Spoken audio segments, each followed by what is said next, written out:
On va se lever pour la lecture de la parole ce matin. Ça va faire différent un petit peu, hein?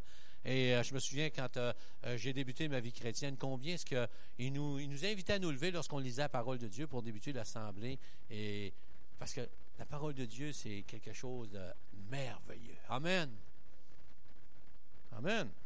Amen. J'espère que vous êtes d'accord. Éphésiens 6, 14 à 18. Tenez donc ferme, ayez à vos reins la vérité pour ceinture, revêtez la cuirasse de la justice, mettez pour chaussure à vos pieds le zèle que donne l'évangile de paix. Prenez par-dessus cela le bouclier de la foi avec lequel vous pourrez éteindre tous les traits enflammés du malin. Prenez aussi le casque du salut et l'épée de l'esprit qui est la parole de Dieu. Faites en tout temps par l'esprit toutes sortes de prières et de supplications. Dieu, on veut te remercier, Seigneur, parce que tu nous équipes, Seigneur. Oh, tu ne nous laisses pas au dépourvu, Seigneur, dans le combat spirituel. Oh, tu nous as donné une armure, Seigneur, et on t'en glorifie. Ce matin, Seigneur, oh, que nos cœurs soient ouverts, Seigneur, qu'on soit prêts à recevoir ton instruction, parce que tu veux nous fortifier par ton Saint-Esprit, tu nous fortifies par ta parole, Seigneur. Et on est devant ton trône de grâce, reconnaissant tes hauts faits, reconnaissant ta majesté, reconnaissant ta toute-puissance, reconnaissant que ta parole est vérité, que tu es vérité, Seigneur, et on te donne toute la gloire et tout l'honneur. Puisses-tu continuer ton œuvre en chacun de nous, Seigneur, et qu'on puisse voir ta gloire éclater dans nos vies personnelles. À toi la gloire et l'honneur. Amen et amen. Vous pouvez vous asseoir. Amen. Ah, tenez donc ferme. Lorsque Paul, on va faire une petite révision, pas longtemps, à peu près 3/4 d'heure, 1 heure. Après ça, on commencera notre prédication. Donc, juste un petit survol. On a vu que lorsque l'apôtre Paul écrit cette lettre, il était en prison et il y avait des soldats alentour de lui. Et les soldats qui étaient là, vous savez, c'était des soldats. Probablement que ça devait être épeurant de les voir arriver. La façon qu'ils étaient habillés, on voit ici un petit peu l'allure que ça a là, un vrai guerrier. Et Paul était entouré de ça. Et à partir de là, le Saint-Esprit l'a inspiré et Dieu lui a donné quelque chose de merveilleux pour ses enfants. Il leur a dit, il vous dit ce matin, tu as une protection spéciale. Je te donne une protection spéciale dans le combat où tu vas passer au travers de ta vie chrétienne. Amen. Ah, gloire à Dieu. Et on a continué, on a regardé aussi notre position en Jésus-Christ. Hey, c'est important de savoir qui on est. Est-ce que vous savez qui vous êtes? Est-ce quelqu'un qui veut me dire qui il est? Racheter de l'Éternel. Amen.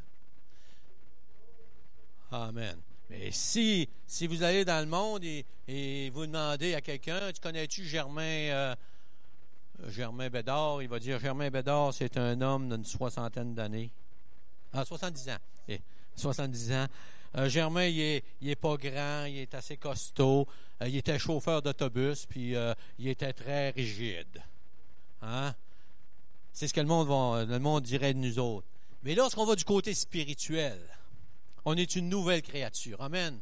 On est quelqu'un, on a une position extraordinaire en Jésus-Christ. Et c'est important de le savoir. Vous n'êtes pas n'importe qui.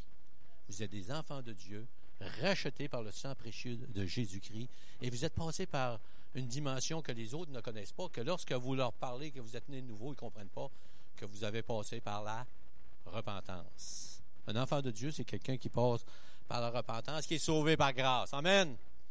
Sauvé par grâce. C'est-tu bon de savoir ça? Pas par nos œuvres. C'est triste de savoir que des fois, dans notre vie chrétienne, on dit on en fait passer pour le Seigneur. Mais c'est vrai qu'on en fait passer. Mais soyez pas coupables.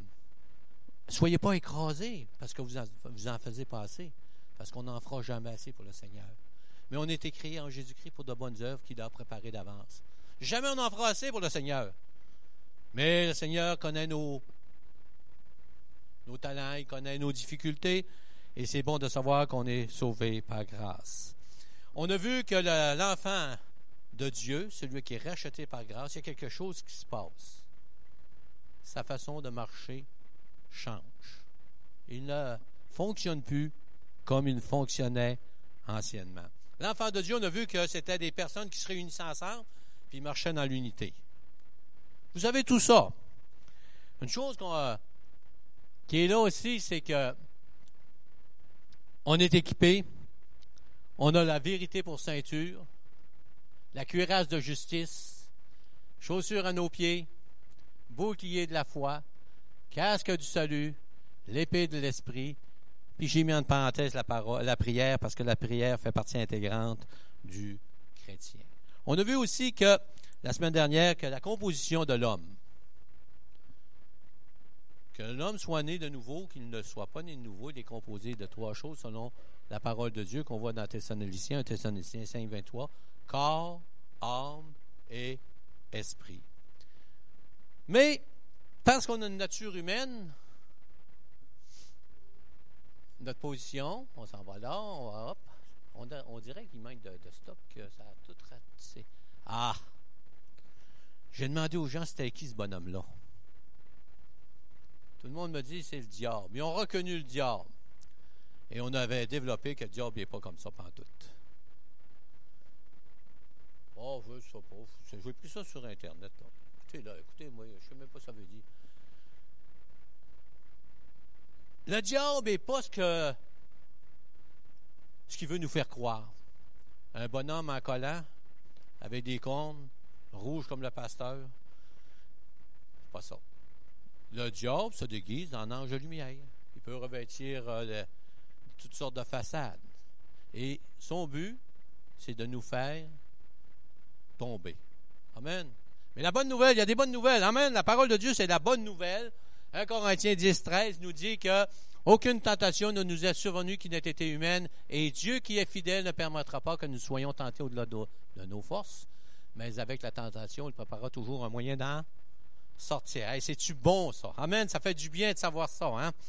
Dans le combat, il est là, et comme je disais tout à l'heure, on est composé d'un corps, d'un âme et d'un esprit, et ce que l'ennemi veut faire, c'est de nous détruire de toutes sortes de façons. Et la première façon, on sait que dans l'esprit, c'est ce qui communique directement avec Dieu, c'est notre conscience aussi. Et notre conscience va toujours en rapport avec notre relation avec Dieu et relation avec sa parole. À l'instant où notre relation est coupée moindrement avec Dieu et qu'on commence à négliger sa parole, nos barèmes commencent à changer. On n'a plus la même vision des choses qu'on avait. Et là, l'ennemi peut se servir de ça pour nous entraîner loin, loin, loin, loin, loin. Et là, il va toucher notre esprit par après. Aussitôt que notre esprit est affecté, il va toucher notre âme, L'âme qui est la place où nos sentiments sont, nos émotions, la joie, la paix, la tristesse, et ainsi de suite. Et souvent, on est attaqué, et c'est là que ça fait mal, c'est en dedans. On est bouleversé, nos sentiments, et de toutes sortes de façons. Et on a vu aussi que notre corps peut être affecté. Âme, corps et esprit. Ah là, ça ne marchait plus, mon affaire. Ça n'a pas marché. On a vu qu'on marchait par la vue. L'ouïe. Pas l'ouïe, non, l'ouïe. L'odorat. Le toucher. Il en manque un. Le goût. Le goût. On a ça. Et dans ce combat spirituel, l'ennemi veut nous faire croire que c'est un combat charnel. Ça devient charnel, mais ça porte toujours du spirituel. Mais Dieu nous équipe. Amen. Dieu nous équipe. La vérité pour ceinture.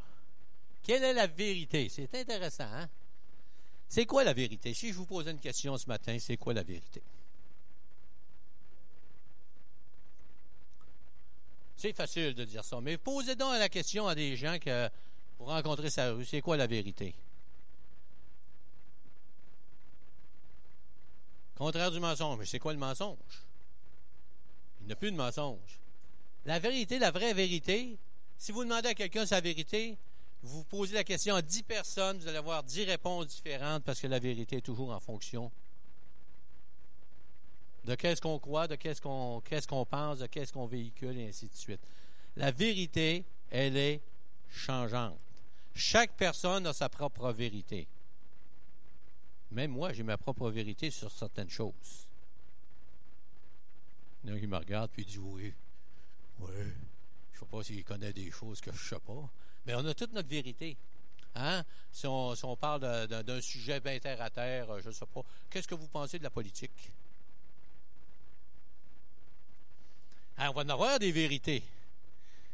Ah, moi, je pense que... ben, on ne rentre pas, mais chacun a sa propre vérité. Mais le chrétien, quand Jésus dit, quand Paul il dit, ayez la vérité pour ceinture. Ayez la vérité pour ceinture. Hey, la ceinture, lorsqu'on parle de ceinture, aujourd'hui, on pense à ce qui tient nos culottes. Hein? C'est vrai. Ça empêche d'avoir le fond de culotte à terre, comme on dit. Il y en a qui n'en portent pas parce qu'on rencontre des jeunes qui ont le fond de culotte à terre. Mais pour nous autres, les Nord-Américains, la ceinture, c'est ça. Mais dans le temps de Paul, la ceinture, c'était pas ça. Les autres, ils marchaient avec des tuniques. Les hommes avaient des tuniques. Pardon? Il y avait des cordes. Mais Paul, il dit la vérité pour ceinture. Il montre un exemple du soldat qui avait une ceinture. Le soldat était revêtu d'une tunique et il avait de la difficulté à se mouvoir avec sa tunique, à avoir un certain équilibre parce que, je ne sais pas, les madames qui ont des robes longues ou des fois, ça court mal. Je ne sais pas, mais je n'ai jamais porté, là, mais on voit que des fois, ça... Mais les soldats romains, ils mettaient une ceinture pour être plus libres dans leur mouvement, être plus équilibrés aussi, pour ne pas s'enfarger, comme on dit. Et c'était important pour eux autres. La ceinture, elle leur servait aussi. Dans la parole, il dit « saignez vos reins ». Ça ne veut pas dire de saigner, là. Mais saignez vos reins, ça veut dire attachez vos reins. Hein, pour pas avoir mal au dos, pour être plus solide. Hein. Ceux qui ont, est-ce qu'il y en a ici, ils ont des... comment est-ce qu'on appelle ça, là, Louise? Des corsets. Des hernies disco. Est-ce qu'il y en a qui ont des hernies disco ici? Il y en a, hein? Et moi, mon garçon, il a 3 hernies disco, puis vous savez, quand il travaille, des fois, quand il a trop mal, il se met une grosse ceinture, puis il serre, là. Là, il vient comme son père, il est rouge. Non. Mais il met sa ceinture, c'est comme si il était plus solide, il a moins mal. Et saigner nos reins, ça veut dire être plus solide. Et pour le chrétien, c'est d'être plus solide aussi. Et dans ce qu'on parle, vous savez, lorsqu'on parle de tout ce qu'on parle ce matin, de tout ce que je vous parle au travers les semaines, je ne démords pas. C'est la parole de Dieu. Toujours la parole de Dieu. Et Paul, il dit, la vérité pour ceinture. Et le chrétien doit voir la vérité. C'est quoi la vraie vérité pour un chrétien? C'est quoi? Jean 1:1. Voyons, ça ne marche plus. Au commencement était la parole était avec Dieu, la parole était Dieu. Ça laisse emballant un peu, on dirait qu'il manque quelque chose. La parole était Dieu, la parole était avec Dieu. Jean 1:14, il dit, et la parole a été faite chair et elle a habité parmi nous. C'est qui a habité parmi nous? Ah, on commence à voir quelque chose, là. La vérité, au commencement était la vérité. Au commencement était la parole, et la parole était avec Dieu, et la parole était Dieu. Hey, on a beaucoup de stock là-dedans. Ce matin, on pourrait passer une semaine là-dessus. Parce que ça nous parle de la divinité de Jésus-Christ. Et la parole a été faite chair, elle a habité parmi nous. Jean 14:6, il dit, je suis le chemin, Jésus dit, je suis le chemin, la vérité et la vie. Amen. Amen. On commence à avoir une idée de c'est quoi la vérité. Jean 17:17. Oui. Ah, il y a un blanc de mémoire. Sanctifie-les par ta vérité, ta parole et la vérité. On a pas mal d'indices pour savoir que notre ceinture, c'est Jésus-Christ et sa parole. Et on voit dans la parole de Dieu aussi que le Saint-Esprit est identifié comme étant la vérité. Donc, la vraie vérité, c'est Jésus-Christ, Dieu, le Saint-Esprit et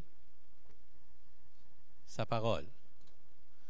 Et lorsqu'on regarde Les armes du chrétien, il y en a combien? Il y en a 6. Sur les 6, 5 sont des armes de protection. Une seule arme fait les deux fonctions. Fonction d'attaquer, si on pourrait dire, de se protéger, mais aussi d'attaquer, c'est l'épée de l'Esprit qui est la parole de Dieu. Ayez à vos reins la vérité pour ceinture. Le chrétien doit avoir quelque chose dans sa vie. Premièrement, s'il n'y a pas ça, il n'est pas un chrétien. Il faut qu'il y ait la révélation de Dieu en lui. C'est le départ. Pour se revêtir des armes de Dieu, il faut que le chrétien, ça ne soit pas juste de nom.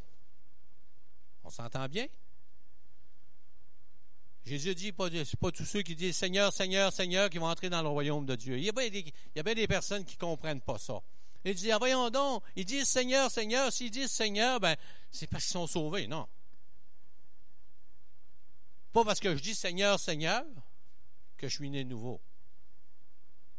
La nouvelle naissance, c'est la repentance. C'est de croire que Jésus-Christ est mort sur la croix pour mes péchés, qu'il est ressuscité d'entre les morts, et qu'en lui, j'ai la vie, et que le Saint-Esprit habite en moi. Amen. On ne devient pas un Big Mac parce qu'on va chez McDonald's. On n'est pas un chrétien parce qu'on visite les églises. On devient un chrétien parce qu'on a passé par la repentance, qu'on a compris la grâce de Dieu. Amen. Il faut que le chrétien ait cette révélation de Dieu. C'est sa révélation de Dieu dans notre vie, dans notre cœur, qui va faire qu'on va être capable d'aller plus loin dans le combat spirituel. Notre intimité avec Dieu. Cette intimité avec Dieu, parce que vous avez regardé tout à l'heure, il y avait la prière entre parenthèses, parce que l'apôtre Paul prend mention de mettre une petite parenthèse sur la prière, parce que la prière fait fonction de tout. C'est notre relation avec Dieu.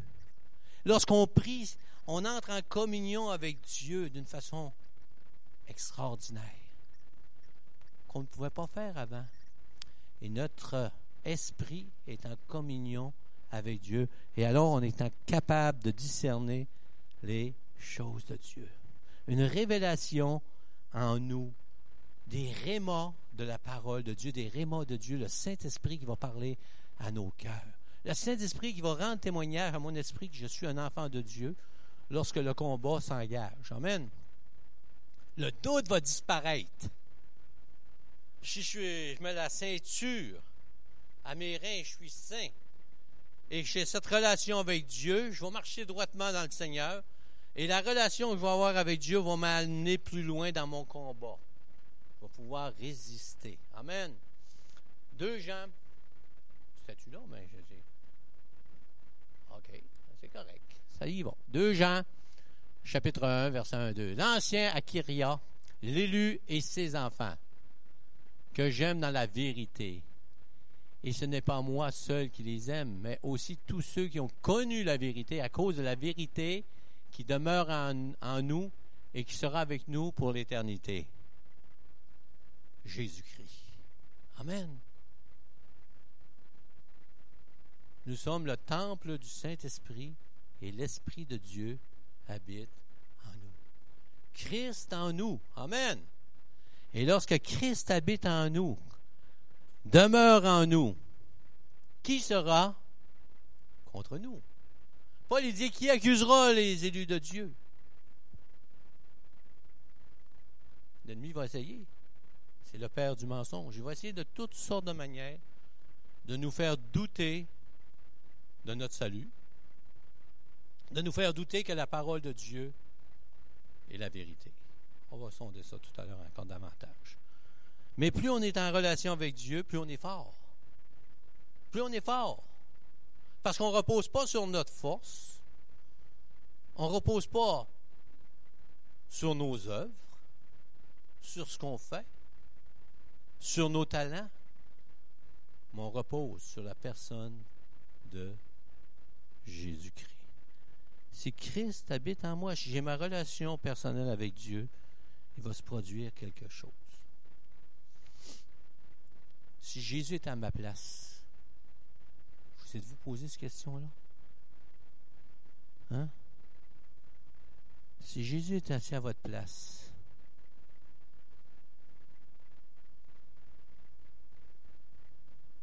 est-ce que je serais dans un bar en train de prendre un coup? Est-ce que je serais dans telle position?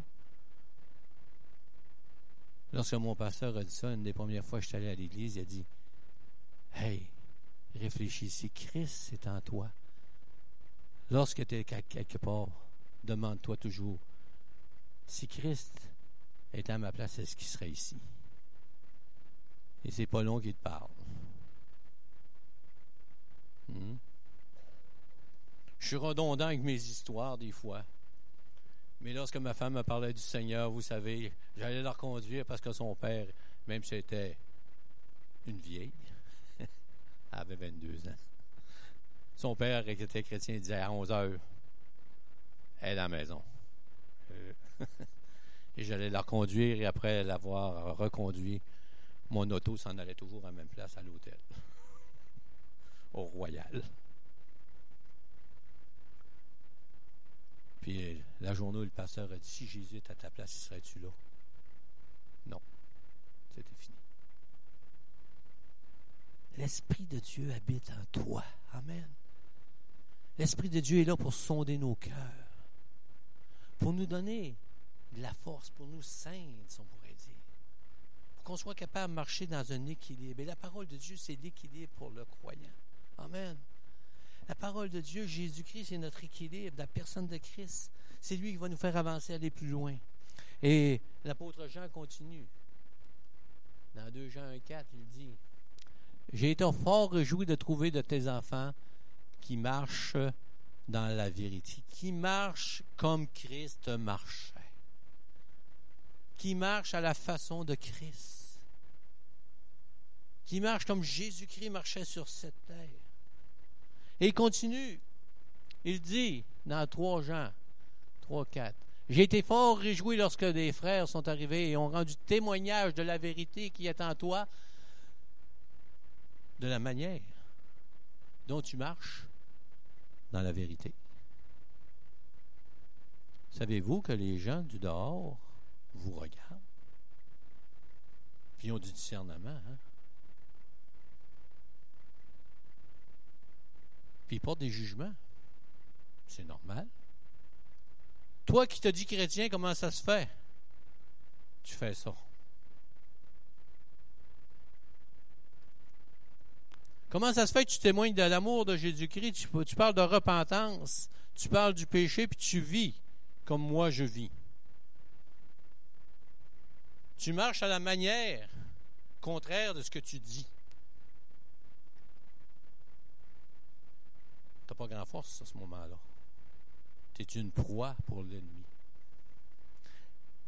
Et Jean disait, j'ai été fort réjoui lorsque des frères sont arrivés et ont rendu témoignage de la vérité, et ont rendu témoignage de Jésus-Christ qui est en toi. Amen. La vérité est en toi. De la manière dont tu marches en Jésus-Christ, dans la vérité. Relation personnelle avec Dieu. L'esprit. Et lorsque nous marchons en relation personnelle avec Jésus-Christ, notre esprit n'est plus fragile pour vivre selon nos émotions. L'ennemi va avoir plus de difficultés à nous faire vivre selon nos émotions, nos sentiments, hein, à nous faire marcher selon la vue, parce qu'on n'aura pas la même vision qu'on avait autrefois. On va être capable de discerner ce qui est bien, comme on a vu la semaine dernière, et ce qui est mal. Si ma relation n'est pas dans la vérité avec Jésus-Christ, ma façon de penser va changer, va être transformée et elle va redevenir tranquillement, parce que ça ne s'opère pas du jour au lendemain comme ça.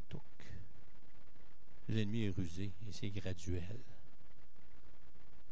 il va nous amener à penser avec une conscience élastique. Et on va venir à dire, un proverbe du monde, il ne faut pas être catholique plus que le pape. La vérité en Jésus-Christ ne change pas. Hey, j'ai été béni cette semaine, je suis en train de lire un livre. Puis j'ouvre le livre, puis je vois 1987, quelque chose de même. Je ne fais pas attention. Commence à lire mon livre. Je dis 87, ça peut être 91, je ne me souviens plus. Commence à lire le livre. Ah, j'étais content. Il pensait comme moi. C'est le fun dans ça, là. Quand tu lis un livre, puis il n'a pas même pensé toi. Mais le gars, il pensait vraiment là, la parole de Dieu. Et j'ai dit, boy, hey. Alors, j'étais content. Je disais, merci Seigneur. Il y en a encore qui se tiennent debout pour le Seigneur. Puis, ils voient le combat, puis tout ça. Puis, hey, là, j'étais enflammé. J'ai dit, le combat d'aujourd'hui, il est encore là. Et pour quelque raison que ce soit, je ferme mon livre. Ah, j'ai dit, je vais retourner voir. Ça m'a béni. J'ouvre le livre, puis je vois, première publication, 1871. Hey! J'ai été béni. Non, mais j'ai été béni. Hey! Probablement que lui, de son temps, il s'est fait dire par certains pasteurs qu'il était passé date. Mais il n'est pas passé date. Je le lisais en 2017. Puis j'étais béni parce que c'était la parole qui prêchait. Le discours n'a pas changé de 1871 et même avant ça qu'aujourd'hui. Parce que c'est le même Dieu. La vérité ne change pas dans la parole de Dieu. Jésus-Christ ne change pas. Il est le même hier, aujourd'hui, éternellement. Amen. Il dit, le témoignage que vous avez rendu de la vérité. On va voir ça plus tard. On a le message. Le même message que l'apôtre Paul. Jésus sauve encore aujourd'hui. Il transforme les vies, il délivre, il guérit, il nous instruit. Amen. Alléluia. J'ai été fort réjoui. Jean se réjouissait du témoignage de ses frères qui marchaient dans la vérité. Ah, Jésus-Christ est la vérité. Amen. La parole est Dieu, la parole est avec Dieu, et la parole s'est faite chair. C'est Jésus-Christ, la vérité. Mais Dieu, dans sa sagesse, il nous a laissé la vérité.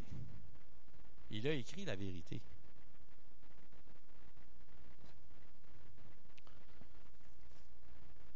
« 1911, ça? Oui, second, 1911. On va acheter les vieilles.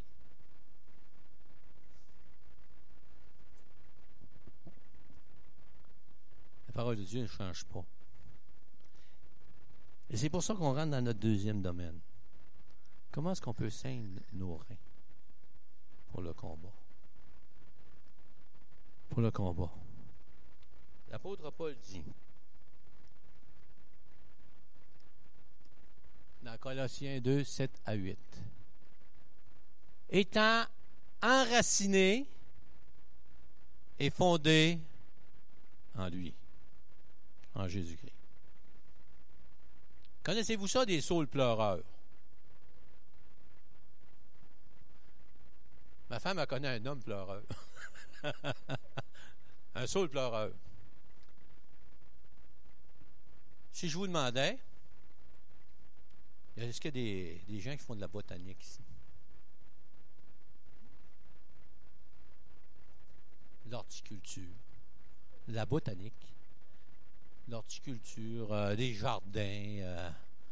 C'est quoi comment est-ce qu'on dirait ça? La caractéristique d'un saule?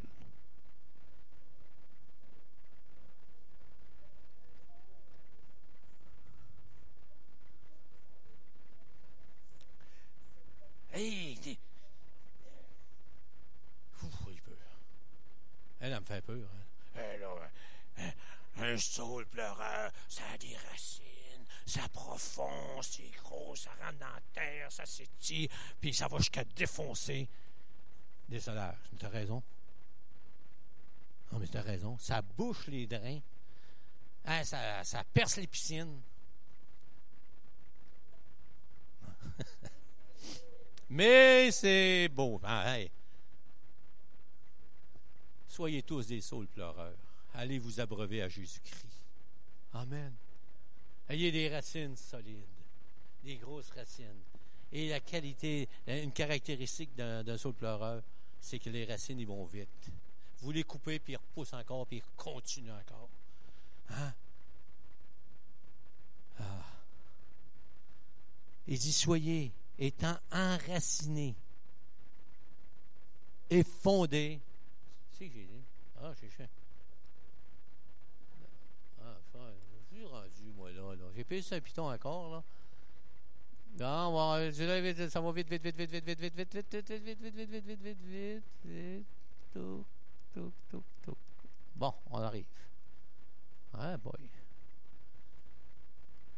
Bon, on est rendu là. Enraciné et fondé en Jésus-Christ. Et lorsqu'on parle de la parole, on parle aussi fondé dans la parole de Dieu. Je suis fatigant. Je suis tannant. Mais si vous ne sondez pas les Écritures, si vous ne lisez pas votre Bible, si vous n'arrêtez pas pour regarder ce que vous lisez, vous êtes en danger. Parce que l'ennemi va vous ravir des choses dans votre vie. Ça ne veut pas dire qu'à cause que vous êtes chrétien, vous n'aurez plus de problèmes dans vos vies. J'ai une mauvaise nouvelle. Vous allez en avoir plus que les gens du dehors. Parce que les gens du dehors, ils n'en ont pas. Il ne faut pas croire que les gens dehors n'ont pas. Un chrétien, peut-il perdre son emploi? Oui. Un homme ou une femme qui ne connaît pas le Seigneur, est-ce qu'il peut perdre son emploi? Il y a des épreuves qui sont affiliées à l'être humain. Mais est-ce qu'un chrétien peut perdre son emploi parce qu'il croit en Jésus-Christ?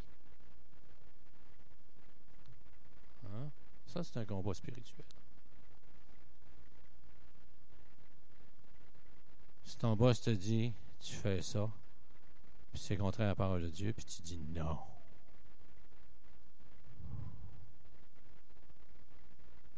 Ris pas, ma femme. Je sais qu'est-ce que tu as enduré.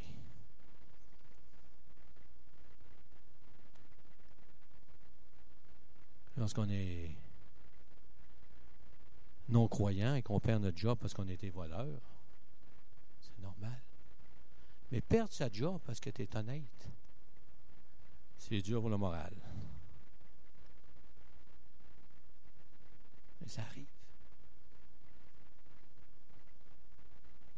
Il dit, j'étais enraciné fondant en lui.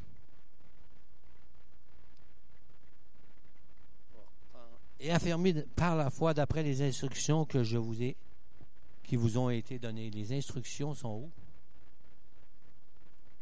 Dans la Bible. Les instructions sont dans la Bible. Et les instructions ne changent pas. Les instructions ne changent pas. Et si on suit les instructions, ça va bien. Ça se tient debout. Avez-vous déjà monté un barbecue? Tu lisais-tu les instructions? Comment ça finit? Pas pire. Hein? On monte un barbecue, on ne suit pas les instructions, on recommence 25 fois. On a oublié quelque chose, à un moment donné, ta femme arrive et elle dit, notre barbecue est donc bien croche. Pas si pire que ça. Ben oui, mais t'as-tu suivi les instructions? Non. Sors le livre d'instructions, regarde, t'as oublié ça, t'as oublié ça, t'as oublié ça. Toi, t'es resté avec un paquet de bottes. Mais t'avais pas suivi les instructions. Ça a pris 4 fois plus de temps. Puis, Jacques, il dit, pour moi, t'as vécu ça, toi. Hein? Ben, moi, je l'ai vécu. Quand on a un livre d'instructions, on devrait le suivre. Ça va beaucoup mieux. Hein? J'ai pas compris. Donne ça aux femmes. Bon, on va prendre une gorgée d'eau. Mais si on veut être affermi en Jésus-Christ et On doit suivre les instructions, et les instructions, c'est la parole de Dieu. On ne démord pas. La vie chrétienne est basée sur notre relation avec Christ et sur sa parole. Si ce n'est pas ça, on est fait. On va tomber comme des mouches. Et abonder en actions de grâce. Hey, si je vous dis, Jacques, chapitre 1, il dit, je ne me souviens plus, se réjouir au travers des épreuves. C'est facile? Est-ce qu'il dit que c'est facile? Non. Mais il dit de le faire pareil. Il dit tout concourt au bien de ceux qui aiment Dieu. Ouf. Hein, tu sais pas par où je passe. Eh oui, c'est vrai.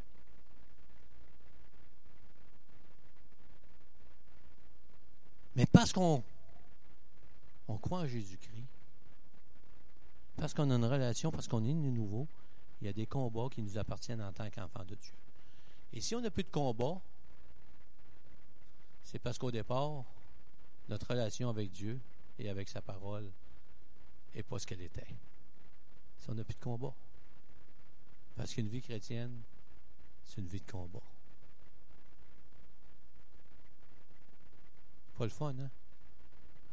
Mais il dit, aucune tentation, aucune épreuve ne nous est survenue qui n'a été humaine, et Dieu pourvoit toujours un moyen pour en sortir victorieux. Amen. Abonder en action de grâce. Prenez garde que personne ne fasse de vous une proie par la philosophie, par une vaine tromperie. Est-ce que Paul était contre la philosophie? Absolument pas. Paul a fait des autres études. Est-ce qu'on est contre la philosophie? Non. Mais si la philosophie prend toute la place de la parole, on a un problème à quelque part. Et l'ennemi veut nous faire croire que la philosophie est supérieure à la parole de Dieu. Même dans nos églises, c'est rendu à des places, c'est de même. Pas dans toutes les églises, mais la philosophie. J'étais surpris un jour qu'on m'a appris dans ma première église que j'ai accepté le Seigneur, une église qui était très, très, très scriptuaire, à baser sur la parole. Quand quelqu'un est arrivé et me dit, à notre assemblée, on fait des cours de comment est-ce qu'on dit ça? Régression. Ah, j'ai dit, c'est quoi ça? Et il dit, on redescend jusque dans le sein de notre mère pour régler nos problèmes. Alors, je rappelle ça comme tu veux, là, ça sonnait river à mon oreille. non, mais j'étais le gars le plus surpris du monde lorsque cette personne-là me dit ça. Puis moi, j'avais été élevé dans cette église-là pendant 5 ans et c'était très scriptuaire. Et là, on était rendu à dire qu'il faut faire la régression jusqu'à retourner dans le sein de nos mères pour trouver le problème afin de régler le problème. C'est vrai qu'on a des problèmes d'enfance. Il n'y a personne ici qui ne peut pas dire qu'il n'a pas été influencé par son enfance. Si tu as mangé un paquet de taloches durant ce que tu es jeune, si quelqu'un lève la main de même, tu vas te reculer. Ah ben tu vas y en sacrer un instinctivement. Hein? Non, mais c'est une réalité, là. Non, mais c'est ce que veut qu'on ne veuille pas, là, je vais rester avec ça. Hein? Je restais avec des marques, moi ici. J'ai été marqué, moi ici, par mon père qui était alcoolique, là. Quand tu te lèves le matin, là, t'as 12-13 ans, puis tu vois ton père avec un œil au beurre noir, hein, puis les dents cassées. Puis tu dis à ton père que tu n'oses pas parler, dis ce que c'est qu'il y a eu, il t'a pas vu l'autre. Mais quand tu faisais ça, j'écoutais.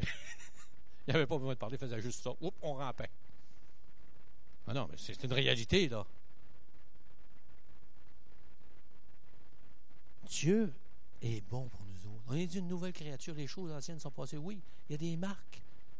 Mais ce n'est pas la philosophie qui va t'enlever les marques, c'est Christ, amen. s'appuyer sur Jésus-Christ. C'est lui qui va nous ceindre, c'est lui qui va nous affermir, c'est lui qui va faire qu'on va marcher, on va continuer à marcher malgré les épreuves, malgré les difficultés. On va demeurer ferme, on va avoir la vérité, la parole de Dieu qui va nous tenir. Et Paul, il dit, étant enraciné, fondé dans l'amour, vous puissiez comprendre avec tous les saints. J'ai sauté un bout encore? Oui. Non, oui. Encore tout faire des pitons. Bon, le pasteur, il a de la misère à être aidé. Que personne ne fasse de vous sa proie par la philosophie ou par une vaine tromperie, en s'appuyant sur des traditions d'hommes ou sur les rudiments du monde et non sur Christ. On a dit que Satan se déguise en ange de lumière. Dans le monde chrétien, il y a toutes sortes de choses qui se véhiculent. Il y a des bonnes choses, amen. Il y a des choses extraordinaires. Il y a des choses qui sont pourries aussi. Mais comment est-ce qu'on va discerner? Comment est-ce qu'on va faire pour savoir si c'est la vérité?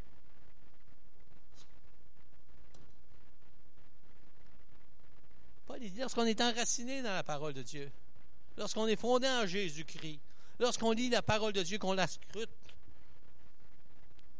on va être fort. On va être fortifié. Amen. Et on ne sera pas un sujet emporté à tout vent de doctrine.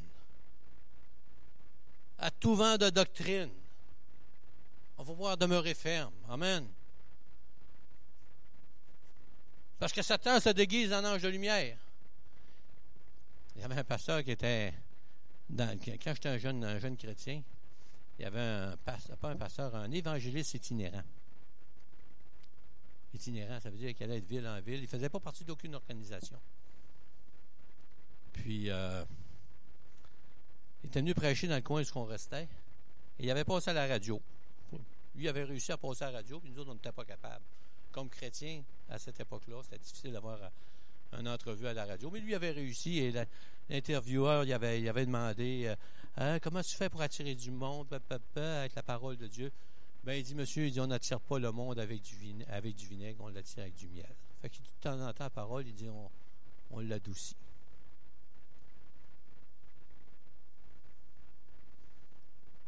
Il y avait du succès. Et j'ai connu des gens, lorsque j'étais en Ontario, qui l'ont connu et même, ils l'ont retrouvé pas loin de chez nous, mort sur l'autoroute.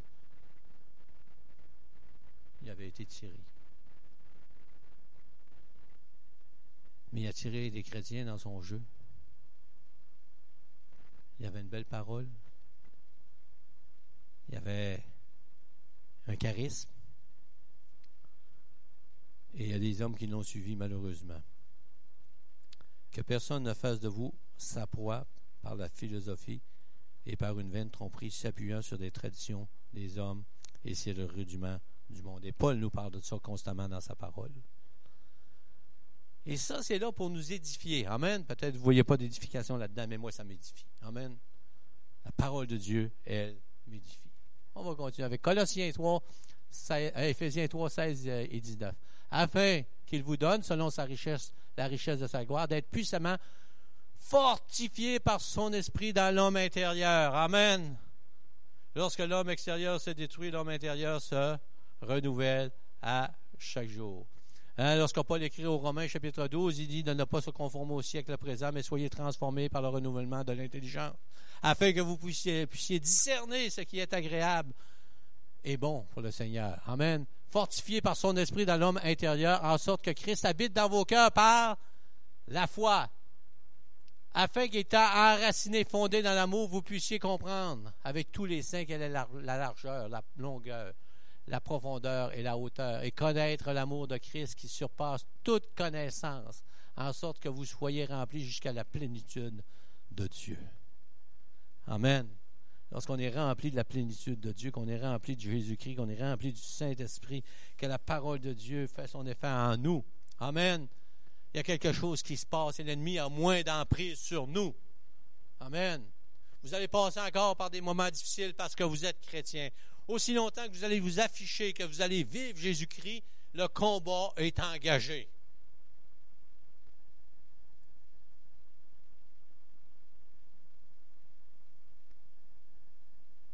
Si vous êtes engagé pour le Seigneur, et je vous disais tout à l'heure, je suis béni, hein, il y a plein de projets dans l'Église. Les gens viennent me voir. On a des projets. Et le pasteur, lui, le pasteur, il a peur. Le pasteur, il dit, comment est-ce qu'on va passer à travers tout ça? Non. Le pasteur, il est réjoui, mais le pasteur, il sait quelque chose. L'ennemi, il ne veut pas. Quelqu'un me disait, hey, il y a tellement de bonne ambiance dans l'Église depuis un bout de temps, là, c'est plus pareil. On dirait qu'il se passe quelque chose. Gloire à Dieu, amen. Il va arriver d'autres choses en même temps. Parce qu'on a parlé, hein? À ceci, tous connaîtront que vous êtes mes disciples si vous avez de l'amour les uns pour les autres. Les gens ne veulent pas voir si on va à l'église. Ils veulent voir quelle sorte de fraternité qu'on a. Est-ce qu'on est capable de se pardonner? Est-ce capable d'aller plus loin? Est-ce qu'on fait attention à l'autre? Et l'ennemi veut détruire ça. Vous savez, si Dieu est en train de faire quelque chose dans l'Église, l'ennemi est enragé. Il est enragé. Il va y avoir un combat. On va avoir la victoire en Jésus-Christ. Amen. Si on garde le focus sur Jésus-Christ, on va passer au travail. Amen. Si on est enraciné dans sa parole, on va passer au travers. Être chrétien, marcher selon Christ, lorsque Christ habite en nous, lorsqu'on vit selon la parole de Dieu, il y a quelque chose qui va ressortir. L'intégrité. Savez-vous que c'est difficile de trouver des gens intègres aujourd'hui? C'est très difficile. Trouver des gens intègres, là, c'est très difficile. Et comment est-ce qu'un chrétien peut garder son intégrité?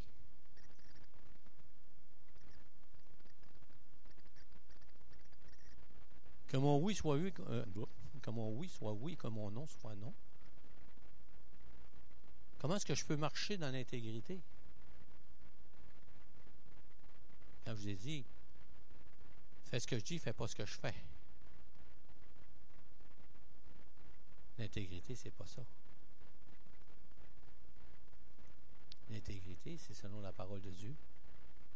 Et la chose ne change pas. C'est de parler selon la vérité. Paul disait, dans Éphésiens 4, 20, 24, si ça marche. Mais vous, ce n'est pas ainsi que vous avez appris Christ. Que vous vivez Christ, on pourrait dire. Vous avez appris Christ. Si du moins vous l'avez entendu, comment est-ce qu'on a entendu? Quelqu'un nous a parlé de Jésus-Christ. On a sondé des Écritures, on entend les principes de Dieu et on les met en action dans nos vies. Et si conformément à la vérité qui est en Jésus, c'est assez précis pareil, hein? C'est en lui que vous avez été instruits à vous dépouiller, eu égard de votre vie passée, du vieil homme qui se corrompt par les convoitises trompeuses, à être renouvelé dans l'esprit de votre intelligence et à revêtir l'homme nouveau créé selon Dieu dans une justice et une sainteté que produit la vérité.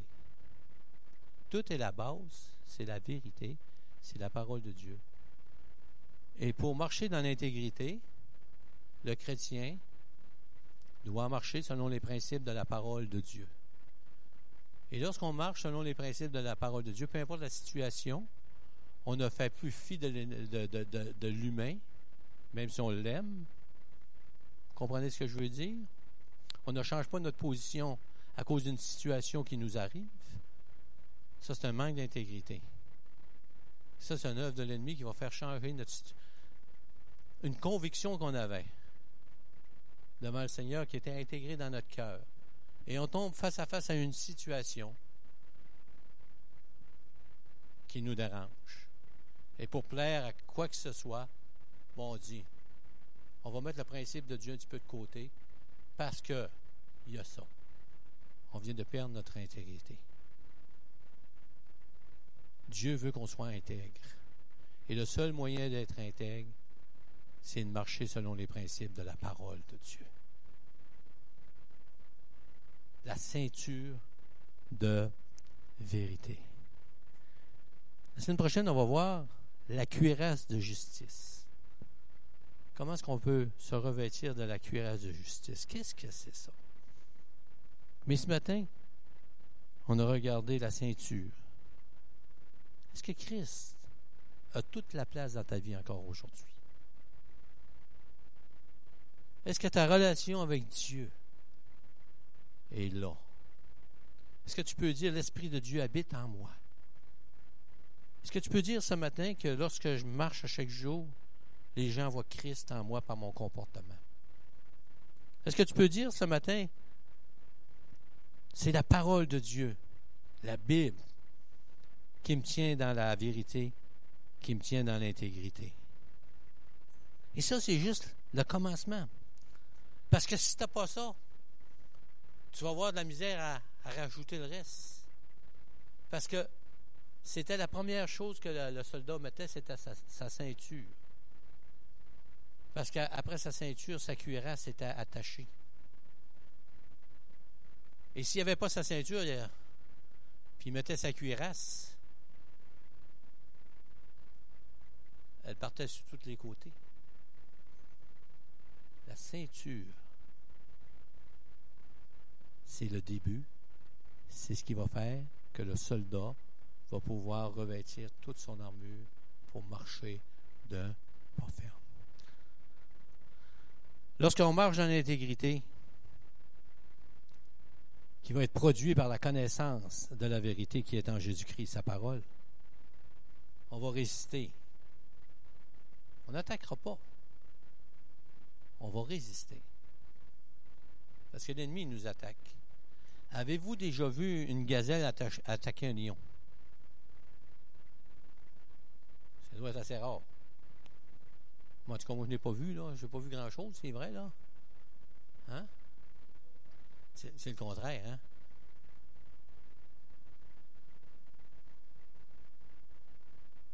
On n'a pas à courir après le diable. Pas besoin de courir après, il court après moi.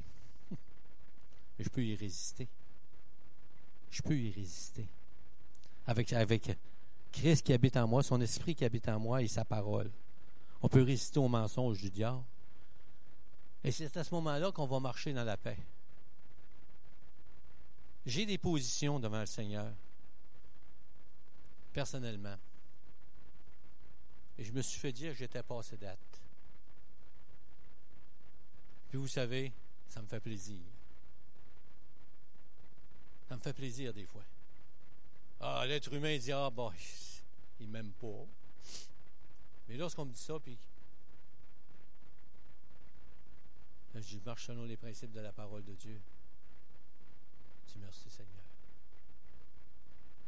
Un homme me dit un jour, il avait dit quelque chose, j'ai dit, c'est pas selon la parole de Dieu.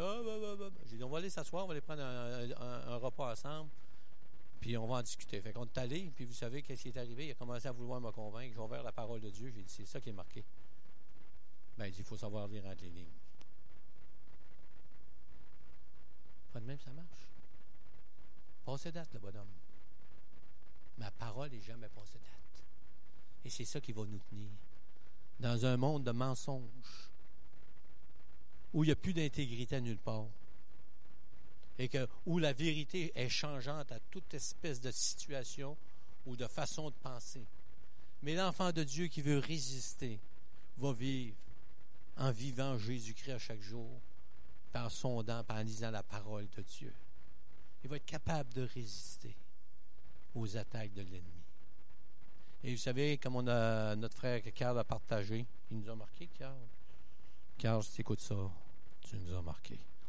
Lorsque Carl il nous disait que l'ennemi usait toutes sortes de stratagèmes parce qu'on est tous différents les uns des autres, et on était venu avec ça la semaine passée. Il y en a qui sont faibles d'un bord, il y en a qui sont faibles de l'autre. On n'a pas à se juger là-dessus.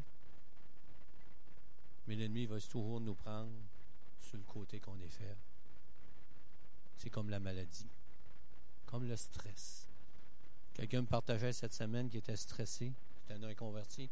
Hey, je suis assez stressé là. Puis il dit, quand je suis stressé là, mon corps il fait ça. Savez-vous que c'est vrai? Le stress va faire que il va nous atteindre dans notre corps où on est le plus vulnérable. J'ai fait des crises de gouttes. Première chose qu'ils m'ont dit, en me voyant en face. Le docteur me dit, crise de goutte. Quand t'es rouge, pas mal, arrête de prendre un coup. C'est ça qu'il me dit. J'en ai jamais pris. Ah, ouais, ils disent tout ça. Non, mais non. Tu ris, toi. Non, c'est vrai, il m'a dit ça, là. Hein? C'est impossible que je prends pas un coup et je fais pas ça, que j'ai une crise de goutte. Mais j'ai une crise de goutte. Mais ma femme, elle me regarde. Elle dit, quand je suis stressé, ça a tendance à l'orteil. L'orteil me fait mal. Ça commence parce que le stress, il jette dans ma partie faible de mon corps, qui est mon orteil. Il y en a d'autres et d'autres choses. Et l'ennemi veut nous attaquer là où on est faible. Mais il ne va pas directement, il va aller avec des stratagèmes. Mais plus grand est celui qui est en moi que celui qui est dans le monde. J'ai sa parole qui me donne une instruction. J'ai son Saint-Esprit qui habite en moi et je peux résister parce que je suis revêtu. J'ai revêtu la ceinture de vérité. Et mes reins sont sains. Je peux marcher droite. Amen. La semaine prochaine, on va voir la cuirasse de justice. Et je vous mets à défi de fouiller, de regarder c'est quoi la cuirasse de justice. Regardez dans la parole. Essayez de trouver quelque chose, vous avez la cuirasse de justice. Vous allez voir que Dieu parle fortement. Même, on en a parlé ce matin, et si vous avez regardé, si vous avez été attentif, si vous avez pris des notes ce matin, on s'en vient à parler de la cuirasse de justice qu'on a vue ce matin. On a élaboré vite, mais qu'on va voir la semaine prochaine. Amen. On va se lever ensemble, on va remercier le Seigneur. Seigneur, on te rend grâce et on te bénit pour tout ce que tu fais, Seigneur. Merci pour ton esprit qui habite en nous. Ton esprit qui habite en moi, Seigneur, parce que dans ton amour, dans ta clémence, Seigneur, tu nous fais miséricorde. Et ce matin, s'il y en a qui n'ont pas reçu la grâce de Dieu dans leur vie, qui n'ont pas encore passé par la repentance, d'accepter la personne de Jésus-Christ qui est mort sur la croix pour tes péchés. Oui, Jésus-Christ est mort sur une croix, ce n'est pas le fruit du hasard. S'il est mort sur la croix, c'est afin que les hommes soient sauvés. Afin que l'homme, que toi, tu puisses avoir la vie éternelle. Et le seul moyen, c'est pas de venir à l'Église. C'est pas de fréquenter des chrétiens. C'est d'accepter ce sacrifice sur la croix, là où Jésus a versé son sang, qui a enlevé le péché. Et pour que notre péché soit enlevé, il faut passer par la repentance, reconnaître qu'on est pécheur et reconnaître que Christ a tout accompli parfaitement sur la croix du Calvaire lorsqu'il a été crucifié, son sang a été versé, qu'il a été enseveli, qu'il est ressuscité des morts et que ce Jésus est toujours vivant et qu'il veut habiter en toi. Le seul moyen, c'est de la repentance. Et durant ce que les yeux sont fermés ce matin, s'il y en a qui n'ont pas encore reçu Jésus-Christ comme leur sauveur personnel, va au trône de grâce. Demande pardon à Dieu pour ce que le péché qui habite en toi. Et Dieu, par le sang précieux de Jésus-Christ, va enlever ton péché. Il va te donner l'assurance que tes péchés sont pardonnés. Et l'Esprit de Dieu va rendre témoignage à ton esprit que tu es un enfant de Dieu. C'est ce que dit la parole. Et ce matin, pour nous, chacun de nous qui passons par des combats de différentes façons, sachons que l'épreuve fait partie de la vie chrétienne.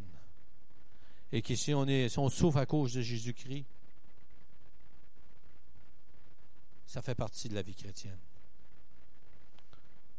Mais il faut savoir aussi qu'on a la victoire en Jésus-Christ et qu'on est équipé pour le combat. On peut avoir des coups, mais on se relève. On est protégé par l'armure. Et ce matin, Jacques te dit, même au travers de l'épreuve, il faut apprendre à te réjouir, à remercier le Seigneur. Comme Job l'a fait. Il est demeuré intègre. Comme Paul nous dit, tout concourt au bien de ceux qui aiment Dieu, même les épreuves concourent à notre bien. Seigneur, tu vois la semaine qui est devant nous avec tout ce qu'elle comporte, et nous savons que nous avons la victoire en toi. Que tu puisses nous aider, Seigneur, par ton Saint-Esprit, à garder le regard sur toi, à garder le regard dans ta parole, Seigneur, à être enraciné, Seigneur, dans ta personne et à être enraciné dans ta parole, Seigneur, afin de demeurer intègre et de faire la différence dans un monde qui est sans intégrité, sans vérité. Que nous autres, que je puisse marcher dans la vérité à chaque jour, afin que ton nom soit glorifié, que ton nom soit élevé, Seigneur. Amen et amen. N'oubliez pas, ce soir, on a la prière à 6h30.